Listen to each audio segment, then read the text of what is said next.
ಸಮೀಪದ ಬಂಡೆ ಕ್ವಾರಿಯಲ್ಲಿ ಕ್ವಾರಿ ವಿಚಾರಕ್ಕೆ ಸಂಬಂಧಿಸಿದಂತೆ ಇಬ್ಬರ ಮಾಲೀಕರ ನಡುವೆ ಮಾತಿಗೆ ಮಾತು ಬೆಳೆದಿದೆ.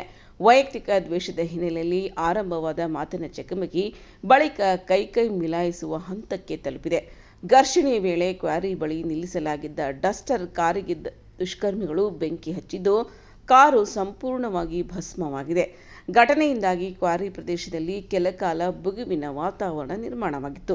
ವಿಷಯ ತಿಳಿದ ತಕ್ಷಣ ವಿಶ್ವನಾಥಪುರ ಠಾಣೆ ಪೊಲೀಸರು ಸ್ಥಳಕ್ಕೆ ಧಾವಿಸಿ ಪರಿಸ್ಥಿತಿಯನ್ನು ನಿಯಂತ್ರಣಕ್ಕೆ ತಂದಿದ್ದಾರೆ. ಇನ್ನು ಘಟನೆ ಸಂಬಂಧ ಪ್ರಕರಣ ದಾಖಲಿಸಿಕೊಂಡಿರುವ ಪೊಲೀಸರು ಕಾರಿಗೆ ಬೆಂಕಿ ಹಚ್ಚಿದವರ ಪತ್ತೆಗೆ ಹಾಗೂ ಘರ್ಷಣೆಗೆ ನಿಖರ ಕಾರಣ ತಿಳಿಯಲು ತನಿಖೆ ಮುಂದುವರೆಸಿದ್ದಾರೆ.